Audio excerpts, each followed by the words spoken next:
CBS 6 News starts now.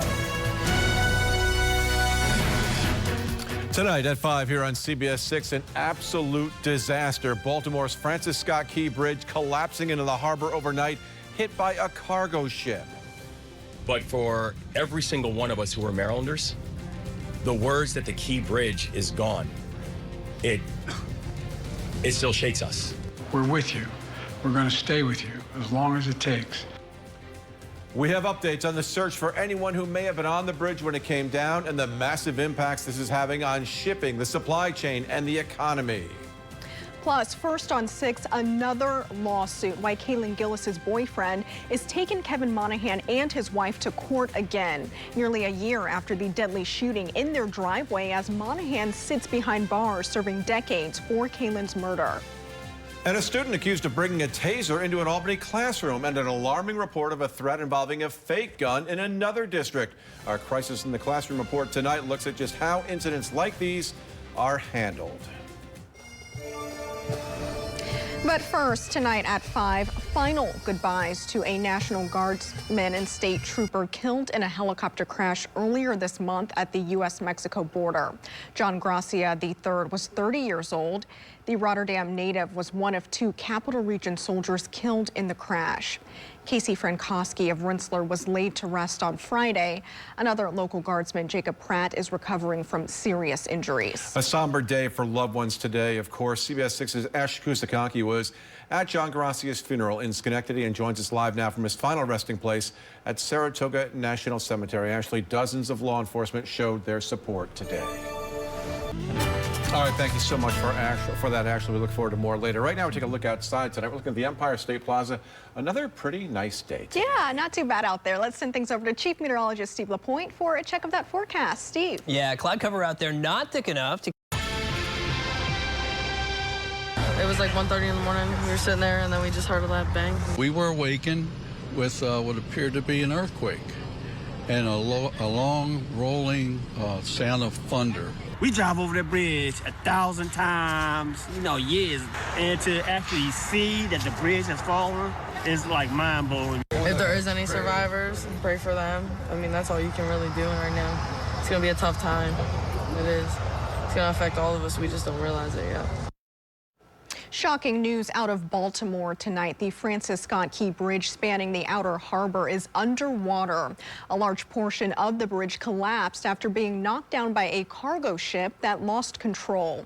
And you're seeing that unbelievable video right here from this bridge collapse. There it goes down right there. You can see it. It happened just before 1:30 this morning.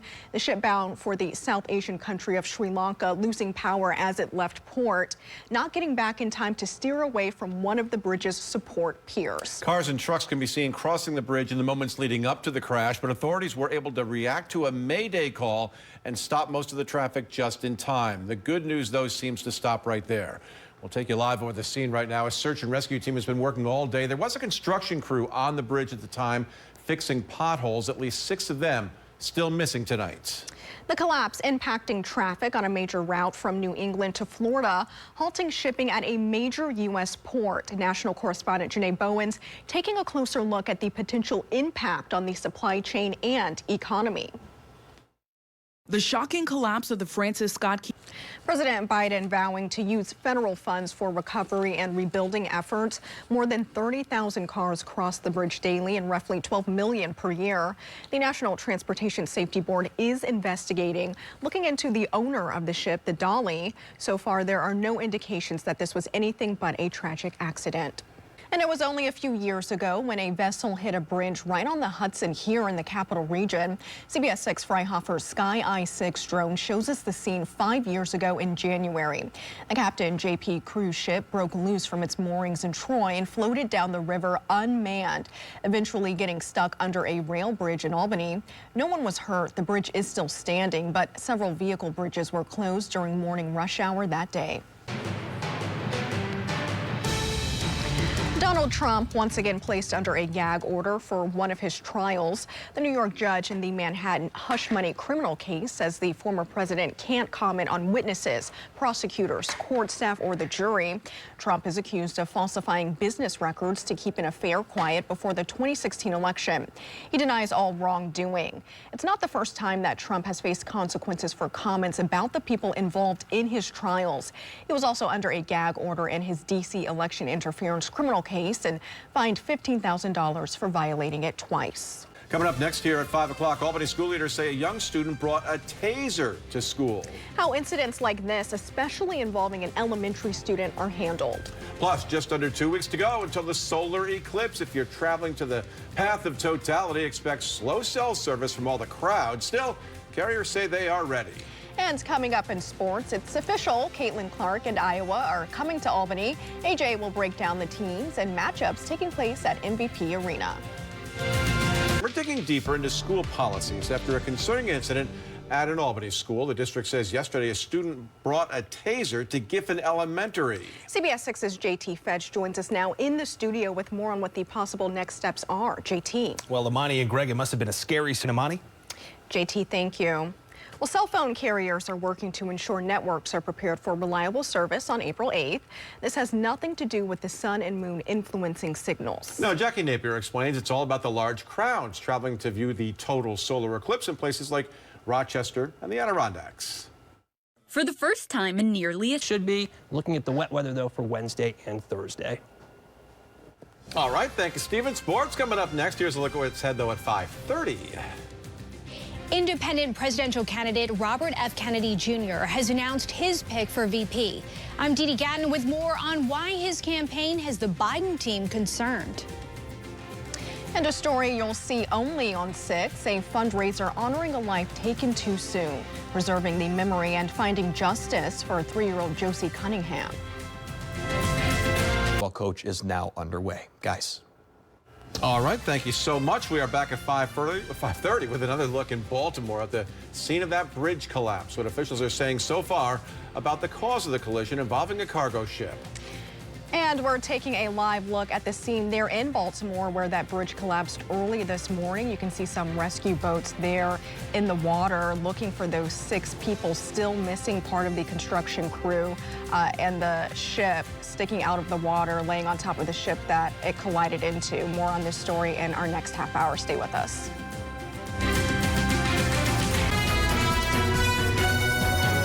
CBS 6 News starts now.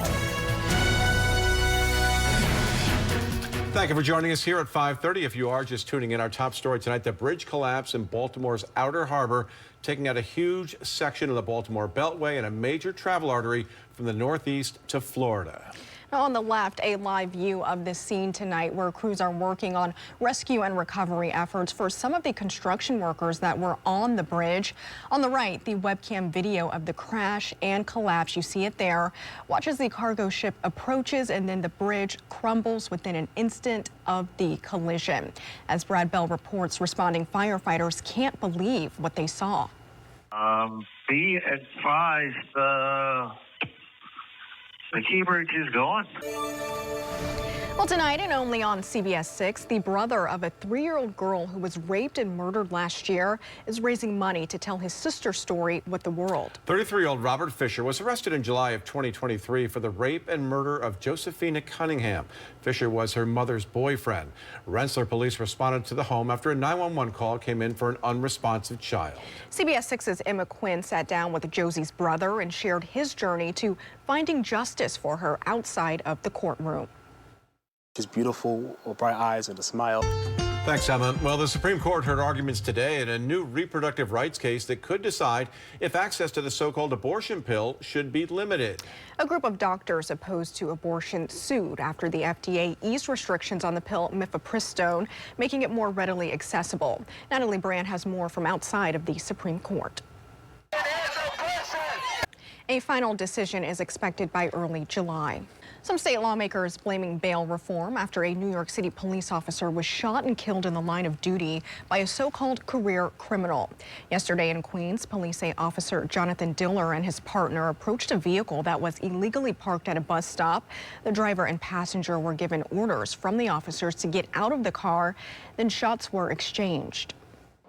All because the legislature refuses and continues to refuse to react and act by changing these laws to keep criminals in prison. I can't be the only one that's angry anymore about this. The city's police commissioner says Officer Diller was shot below his bulletproof vest. Mayor Eric Adams says this marks the first killing of an officer in 2 years. Diller was with the department for 3 years. Well, still to come here at 5:30 after a lot of speculation, RFK Jr. has his running mates. We'll look at his pick and how his independent run is putting pressure on President Biden's own campaign. And if you're tired of politics taking over your social media feeds, Facebook's parent company has your solution. Also, financial advice from TikTok influencers. What to know if you're getting tips from the social media platform. Independent presidential candidate Robert F. Kennedy Jr. announced his running mate today after a lot of speculation. Recent polls show him with double-digit support. Didi Gatton with the National Desk reports on how his candidacy has drawn the attention of Democrats and why their focus will be on countering him and other third-party candidates.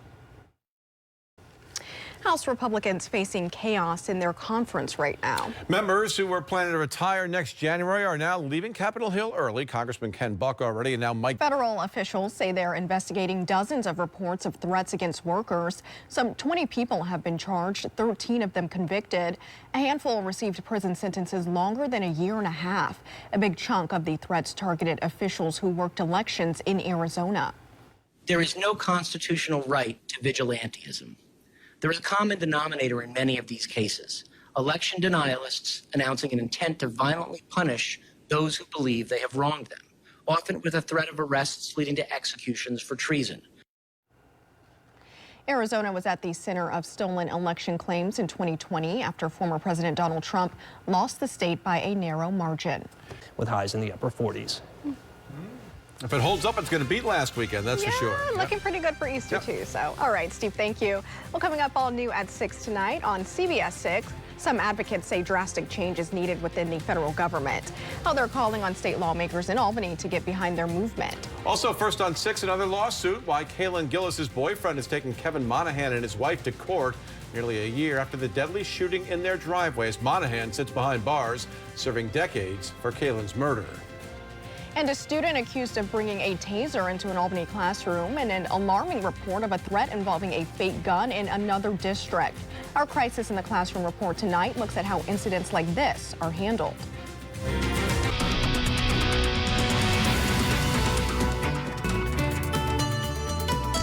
Gen Z is turning to TikTok for money advice, and some tips are going viral. While some are helpful, experts say others may sabotage your money-saving efforts. Got to be careful. One of the good ones to follow with more than 33 million views is the 50-30-20 challenge. Put 50% of your paycheck toward essentials like rent and groceries and gas. 30% goes to non-essentials like weekend dinners and movie nights, the fun stuff. And 20% is for saving. Another trend, cash stuffing, which is allocating monthly budgets for various expenses. Every time you get a paycheck, you will allocate different portions of that paycheck to whatever essentials you have in your budget. Again, rent, groceries, etc. And that way you don't overspend, you stay within your budget, and you really get to, it forces you to think about what you're spending on and how you can save money. Some trends the experts say to avoid: the money bottle exercise, which is when you put 20 bucks in a bottle every week, and the $100 envelope challenge, in which people put $1 in an envelope the first day, $2 the second day, until 100 days. Experts say it's best to put that money in savings accounts so you can earn interest as you go. Perhaps you'll need some financial planning tips if you win big tonight. The Mega Millions jackpot drawing for tonight is worth $1.1 billion. If there's a winner, they'll get the cash option of $525.8 million. And no one won the Powerball drawing last night, so Wednesday's jackpot is worth an estimated $865 million. With the cash option of $416 million, players of either game must match all 6 numbers to win. Good luck.